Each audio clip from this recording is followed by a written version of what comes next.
Roya wenze mbabuulira sigirinya ali bubi mu mute agende mu ddwaliro laba abasawo. Ekibi kijja nga bw'atyo bw'ayogera Lukwago kaaba Lukwago olimba. The rest is history. Sajja avaayo ng'ayebye kakananga Mungu n'amujjulula bw'atyo kati azzeemu okuba alamu yeemu Lukwago.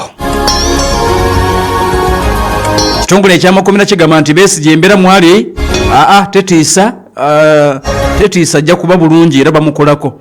Kakati ku kyemisango gye twategedde nti woofiisi ey'omuwabi wa gavumenti ya DPP yagenze maaso n'okulabika nti yataddewo akakiiko akagenda okukola ku kutransferinga files ezibadde mu kooti y'amagye bazezze mu civilian court. Tekindema kutegereka akakiiko ako akateekeddwawo kagenda kukimaliriza ddi Dr. Besigye atandika okukozesebwa mu kooti ey'amagye oba oliawo n'okusaba bail. Batandise butandise kikyali kitegedde atadeke kulera omuntu wa bulijjo. Mbeera bwe tubwegenda maaso n'okulabika nti etambula ya update gye tulina ku Dr. Kizza Besigye Lukwago agamba nti embeera si nnungi. Ekitongole ekyamukomera kigamba nti okanga bantu ajja kuba bulungi.